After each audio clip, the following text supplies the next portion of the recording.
Sound take 7 action. 44% लोग, लगभग 44.5% लोग कह रहे हैं अडानी का मुद्दा उनके लिए इंपॉर्टेंट नहीं। हालांकि वो ये मानते हैं कि सरकार का काम है सदन चलाना, लेकिन अडानी के मुद्दे को वो इंपॉर्टेंट नहीं मानते हैं, जिस पर आपके नेता का सबसे ज्यादा फोकस है। और अंबेडकर के मुद्दे पर यही बात आपके लिए भी लागू होती है कि दलित वोट बैंक के लिए सबसे ज्यादा इस मुद्दे को उठाया जा रहा है। आपके चैनल पर सबसे पहले तो आपको, फेलो पैनलिस्ट को और यहाँ पर बैठे हुए दर्शकों को और टीवी के माध्यम से जो देखेंगे उनको मेरा नमस्कार। 4.5 मिनट व्हाट्सएप का फर्रा पढ़कर झूठ भरोसा गया और अब उस झूठ का मैं क्रमवार पर्दाफाश करने से पहले एक बात कहना चाहती हूं। 11 सेकंड में अमित शाह ने यह शब्द कहे थे, मान्यवर अभी एक फैशन हो गया है, अंबेडकर अंबेडकर अंबेडकर अंबेडकर। इतना नाम अगर भगवान का लेते तो 7 जन्मों का स्वर्ग मिल जाता। ये पेपर मैं अपने घर से नहीं लाई हूं, ना मेरे व्हाट्सएप पर आया है। ये राज्यसभा की वेबसाइट से अमित शाह की अनएडिटेड स्पीच है, जो 11 सेकंड हमने दिखाए हैं। हमने ना उस स्पीच को तोड़ा है ना मरोड़ा है। ये अलग बात है कि ट्विटर को चिट्ठी लिखकर अमित शाह जी ने कहा है कि उस वीडियो को हटाया जाए, और ट्विटर ने हटाने से मना कर दिया है क्योंकि इस वीडियो ने किसी कानून का कोई उल्लंघन नहीं किया। यह पहला सच आपके सामने रख रही हूं। अमित शाह ने यह बात कही थी, 4.5 मिनट बोले हैं, मुझे थोड़ा बोल लेने दीजिए। ये जो सारा मुद्दा है, ये जो सारा विवाद है, ये किस चीज का है? और क्योंकि यहां पर नौजवान साथी बैठे हैं और खास तौर से बहुत तादाद में लड़कियां बैठी हैं, मैं उनके सामने 2 बातें रखना चाहती हूं और उसके बाद झूठ का पर्दाफाश होना जरूरी है। सही पकड़े हैं। यह देश संविधान से चलेगा या मनुस्मृति से चलेगा, सारा डिबेट यही है। जब संविधान बन रहा था तो बाबा साहब के पुतले फूके आपके लोगों ने, बाबा साहब के संविधान की प्रतियां जलाई आपके लोगों ने, आपके गोलवलकर ने उनको लिलीपुट कहा, आपके सावरकर ने संविधान को भारतीय नहीं कहा। आपके लोगों ने जब वो हिंदू कोड बिल लाना चाहते थे जिसमें लड़कियों को यह हक मिले कि वो प्रॉपर्टी में हिस्सेदार हों, अगर उनका विवाह गलत हो गया है तो वो स्वेच्छा से वो रिश्ता तोड़ सके, डिवोर्स ले सके, इस तरह की चीजें, वंचितों को उनका हक मिले, उसके खिलाफ आपने देश में उद्वेलन मचाया, आपने अराजकता की। और आप बाबा साहब के घर पर भी हमला बोलने पहुंचे थे 1949 11 दिसंबर को। तुम्हें शर्म है? कुछ शर्म आया है? लेकिन क्योंकि कुछ झूठ परोसा गया, उसका पर्दाफाश होना जरूरी है। मनुस्मृति जिसकी बहुत सौगंध खाते हैं ये, उसमें कहा गया है शादी से पहले, और 148वें नंबर का श्लोक है ये, शादी से पहले लड़की पिता की संपत्ति है, शादी के बाद पति की, और अगर पति की मृत्यु हो जाए तो बच्चों पर निर्भर रहना चाहिए। किसी भी स्थिति में महिला स्वतंत्र नहीं रह सकती है।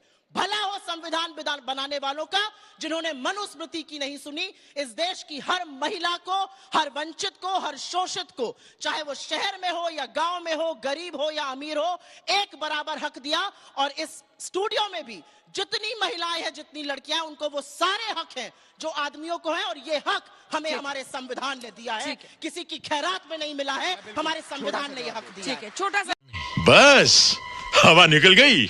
मैं छोटा सा जवाब देता हूं। आपका 4 मिनट बोले, 5 मिनट हो आपका गया। 5.5 हो गया, 5.5 हो गया, थोड़ा मैंने देख 5.5 हो गया वो। नहीं, 1 मिनट, इन्होंने झूठ बोला अंबेडकर जी के इस्तीफे को लेकर। अंबेडकर जी और नेहरू जी हिंदू कोड बिल लाना चाहते थे क्योंकि उससे दलितों को कुछ सम्मान मिलता, महिलाओं को हक मिलता, जो बातें मैंने करी। उसकी खिलाफत इनके पुरखे, इनके लोग, हिंदू महासभा, आरएसएस सब मिलके कर रहे थे। देश में बवाल मचा था, यहां तक कि रामलीला मैदान जो ग्राउंड है दिल्ली का, उसमें रैली हो रही थी, अंबेडकर जी की कार पर भी हमला हुआ, उनके घर पर इनके लोगों ने हमला। 1 मिनट, उससे क्षुब्ध होकर अंबेडकर जी ने इस्तीफा दिया। इस्तीफा आपके वजह से दिया था, हमारी वजह से नहीं। और छोटी सी बात और सुन लीजिए, जब 1 मिनट, एक और झूठ ये बोलते हैं और वो आगे बोलेंगे, उसका पहले ही पर्दाफाश कर देती हूँ। आप दिखाएंगे, आप ये करेंगे, आप वो करेंगे, ये करेंगे, वो करेंगे। ये कहते हैं हमने अंबेडकर जी को चुनाव हराया। अरे कमाल है, कमाल तो मैं बोलती हूँ, वो तो मुझे पता ही है। कमाल है क्या 10 बार बोलिए, कमाल तो मैं हूँ ही, कमाल तो अभी बताएंगे, कमाल तो मैं हूँ, ये मैं जानती हूँ। अब सुन लीजिए, एक और झूठ बोलते थे, उसके बाद आप पूरा वक्त इनको दे दीजिएगा। ये एक झूठ बोलते हैं कि कांग्रेस और नेहरू ने मिलकर अंबेडकर को हराया। अंबेडकर जी जब चुनाव लड़ने महाराष्ट्र गए तो हम अंतिम दिन तक नामांकन के ये आशा करते रहे कि वो कांग्रेस के टिकट से चुनाव लड़ेंगे। वो कांग्रेस के टिकट से चुनाव लड़ने को नहीं तैयार हुए। उन्हीं के बनाए हुए संविधान से चुनाव हुआ, वो चुनाव हार गए। उसके कुछ ही दिनों बाद महाराष्ट्र से राज्यसभा का चुनाव होना था और अंबेडकर जी के पास उनकी पार्टी का एक विधायक था। कांग्रेस के सारे विधायकों ने नेहरू जी के कहने पर उनका सपोर्ट किया, उनको कांग्रेस का राज्यसभा सदस्य नहीं बनाया, उनकी पार्टी का राज्यसभा सदस्य जिसकी एक विधायक था बनाकर जवाब का भी दिल्ली बोले सिद्धार्थ जल्दी से इनका ज्ञान व्हाट्सएप अभी 4 लोग करवाली बेइज्जती केवल राजनीति करते सवाल रहे, है अपमानित करते रहे। नेहरू जी को भारत रत्न मिला, इंदिरा जी को मिला, लेकिन अंबेडकर साहब को वीपी सिंह की सरकार में जाकर भारत रत्न मिला। ऐसा पहले क्यों? तो मैं इस बात का पर्दाफाश कर दूं जो इन्होंने 2-2 बार चुनाव हराने की बात कही। भाई अंबेडकर जी का लिखित डॉक्यूमेंट है, पार्ट ऑफ डॉक्यूमेंटेड हिस्ट्री है, जहां में उन्होंने चिट्ठी पे लिखा है सावरकर और डांगे ने मुझे मिलकर चुनाव हराया। ये उनका लिखित डॉक्यूमेंट है, अंबेडकर जी की चिट्ठी है। थोड़ा पढ़े लिखे होते व्हाट्सएप को छोड़कर तो ये भी पता चल जाता। प्यार मोहब्बत से डिबेट करिए, पानी पीकर करिए। अब मैं आपको बताती हूं, नेहरू जी को राजेंद्र बाबू ने जो राष्ट्रपति थे अपने विशेषाधिकार का उपयोग करके बिना कैबिनेट में लाए भारत रत्न दिया। इंदिरा जी को 1971 के बाद भारत रत्न उनकी कैबिनेट ने किया। और राजीव गांधी जी का नाम आपको लेना नहीं चाहिए, 1 मिनट, क्योंकि उनकी निर्मम हत्या के बाद उनको भारत रत्न दिया था। आपने बोला राजीव गांधी जी ने खुद को दिया। कमाल नहीं है, आप झूठे हैं। कमाल मैं हूं, आप झूठे हैं। कमाल मैं हूं, कमाल ये है क्योंकि नेहरू गांधी के अलावा कांग्रेस को कोई पचता नहीं, हो चुका है। उनके अलावा इनको कोई जचता नहीं। उसके अलावा ये आगे बढ़ते हैं, आगे बढ़ते हैं। हाँ भाई कैसी लगी आगे स्वाद? तो जी आपके पास आते हुए जो तीसरे नंबर का ग्राफिक्स है दिल्ली का, वो दिखाते हुए, और फिर आप अन्य विषयों पर भी बोल सकते हैं, लेकिन यहाँ पर अगर 26% इस मुद्दे से फायदा आम आदमी पार्टी को दिख रहा है, तो वहीं 22% के आसपास बीजेपी को, वहीं 25% कह रहे हैं कि इसका कोई असर नहीं होने वाला है। मुद्दा ये बनेगा। देखिए, अगर ये आंकड़े हैं आम आददमी पार्टी को 26.5% मिल रहा है, तो ये निश्चित तौर पर आम आदमी पार्टी के लिए चिंता का सबब होना चाहिए, क्योंकि दिल्ली के विधानसभा के चुनाव में उनको 54%, 53% वोट मिलता है, 53-54% वोट मिलता है। अगर उसको 26% की बात आ रही तो काफी कम उस लिहाज से, और बीजेपी नेक टू नेक है 22% के आसपास। लेकिन जो दूसरा सवाल ज्यादा महत्वपूर्ण, और मुझे लगता है कि जिन लोगों ने बाबा साहब अंबेडकर की पुतले जलाए, जिन लोगों ने बाबा साहब अंबेडकर के मॉक शव यात्राएं निकाली, जिन लोगों ने बाबा साहब अंबेडकर को गालियां दी, जी भर के गालियां दी जब हिंदू कोड बिल आया था और उसके पहले की बात है, आज अगर वो बाबा साहब अंबेडकर को अपनाने की बात कर रहे हैं, तो मुझे लगता है भारत के लोकतंत्र की सबसे बड़ी जीत ये है। भारत के संविधान की इससे बड़ी जीत नहीं हो सकती है। सही पकड़े हैं। और सबसे बड़ी बात क्या है, अगर आप बाबा साहब अंबेडकर को मानते हैं, उनका सम्मान करते हैं, तो उस संविधान का सम्मान करना सीखना पड़ेगा। लेकिन अगर आप 29 नवंबर 1949 से 2015 तक अगर आप देखें, आरएसएस ने लगातार यह कहा है कि भारत का संविधान उनको मंजूर नहीं है। यहां तक कि 2000 में जबकि सुदर्शन प्रमुख बनते हैं, प्रमुख हैं, तब वो कहते हैं, जब उनसे सवाल पूछा गया कि आपको भारत का संविधान मंजूर है, बोले नहीं मंजूर है। कहा कि this has to be scrapped. 2007 में जब उनसे पूछा गया आरएसएस प्रमुख से, तब भी उन्होंने कहा कि उनका यह संविधान मंजूर नहीं है। 2015 में भागवत से पूछा गया, भागवत ने कहा कि हमें संविधान का रिव्यू होना चाहिए।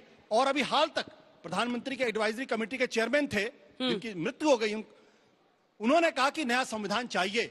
इस चुनाव के अंदर अनंत हेगड़े, लल्लन सिंह, अरुण गोविल, ये कौन लोग हैं? ये सब भारतीय जनता पार्टी के नेता थे। सबने कहा कि ये संविधान हम बदल देंगे अगर 400 सीटें आई। मैं जवाब देता हूं। आप आज मजबूर हैं उस संविधान को नमन करने के लिए, बाबा साहब अंबेडकर को अपनाने के लिए। ये भारत के लोकतंत्र की जीत है, और अब दुनिया की कोई ताकत, वही आरएसएस अगर चाहे तो संविधान को बदलना तो नहीं बदल सकती। 2024 इमोशनल डैमेज। जल्दी आशुतोष जी का, एक छोटा वो कह रहे सा अगर इमरजेंसी की हिम्मत नहीं कर पाया बोलने की। मेरा छोटा सा सवाल यह है कि क्या कोई व्यक्ति अगर यह कहेगा कि भारत का संविधान स्क्रैप किया जाना चाहिए, क्या उसको भारतीय जनता पार्टी के लोग कंडेम करेंगे, कंडेम नहीं करेंगे? छोटा सा सवाल है। और ये आरएसएस के प्रमुख ने कहा था, और लगातार 2015 तक रिव्यू करने की बातचीत कर रहे थे। तो जो आदमी, जो संस्था जिसके प्रमुख संविधान को स्क्रैप करने की बात करते हैं, सिर्फ एक लाइन का जवाब, क्योंकि मुझे अभी एक लाइन का जवाब ये सिर्फ है, एक लाइन का। भारत के प्रधानमंत्री और भारतीय जनता पार्टी के नेता संविधान को अपने माथे से लगाते हैं, उसका स्वप्न देखते हैं, उसको पूरा करने का संकल्प लेते हैं और तब जनता के बीच में जाते हैं। सुप्रिया ये जी। आशुतोष झूठ बोल रहा है। No no no no, I am telling you. जी को नहीं दिखेगा, सुप्रिया जी। क्योंकि चश्मा दूसरा है।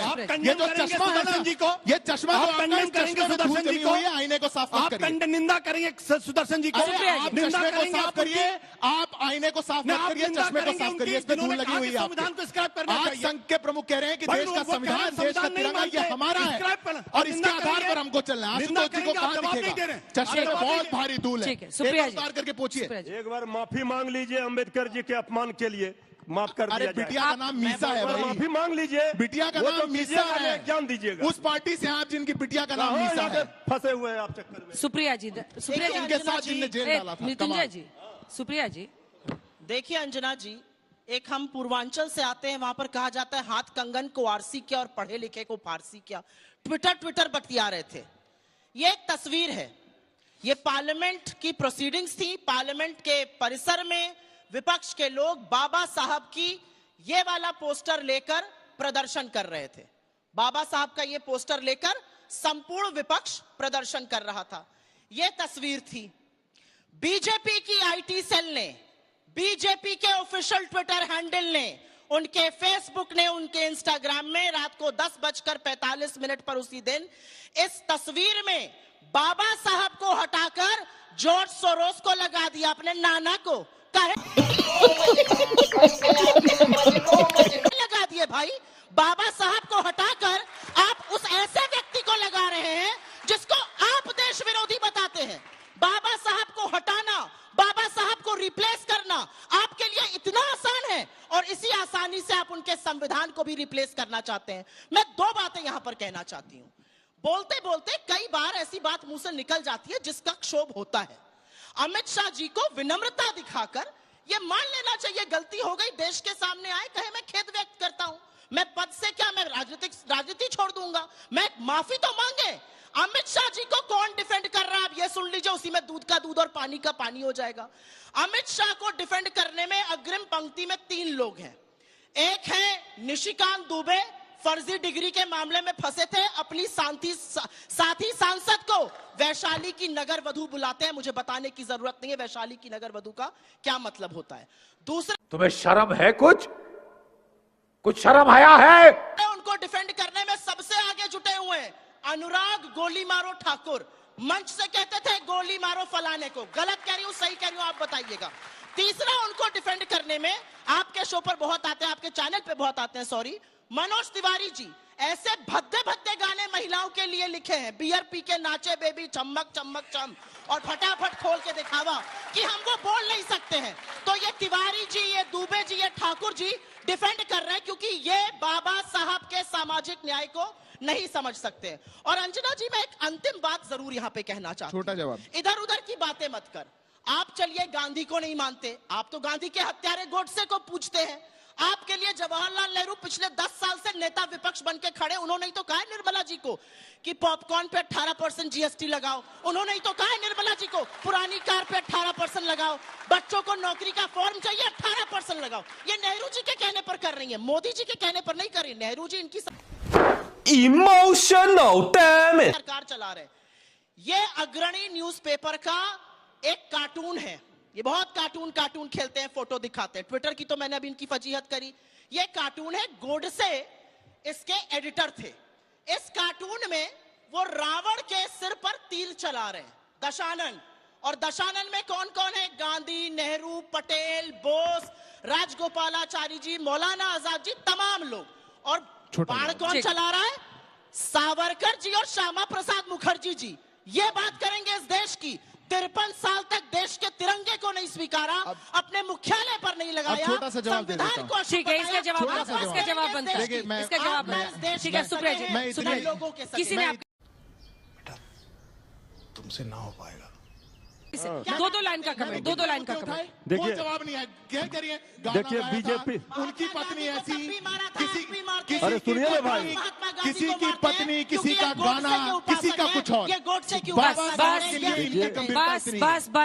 देखिए बीजेपी वाले अब बाबा साहेब भीमराव अंबेडकर जी का नाम ले रहे हैं। हाँ। यही हम लोगों की जीत है। मलुक जी, जब आप हिंदू कोड बिल पर उस वक्त संघ के विरोध की चर्चा करते हैं, इमरजेंसी का नाम आपके मुंह पर नहीं आता। ये प्रश्न था, आपने इस पर जवाब नहीं दिया था। नहीं, मुझे लगता है इमरजेंसी की बिल्कुल निंदा करनी चाहिए। उसमें कौन सी नई बात इमरजेंसी? आप बोलते नहीं हैं उस पर। मैं तो एक बात सवाल कर रहा हूं, एक उदाहरण बता दीजिए। फिर नहीं बोले आप इमरजेंसी। आप मुझे बोलने नहीं दे रही, आप मुझे बोलने नहीं दे रही। मैं एक उदाहरण चाहता हूं, जब बीजेपी के अलावा किसी दूसरी पार्टी के लोगों ने संविधान को स्क्रैप करने की बात। संजय जी, एक कोई उदाहरण दे दे मुझे। संजय जी, ऐसे तो नहीं होता है। खत्म, bye bye, tata, good bye, गया।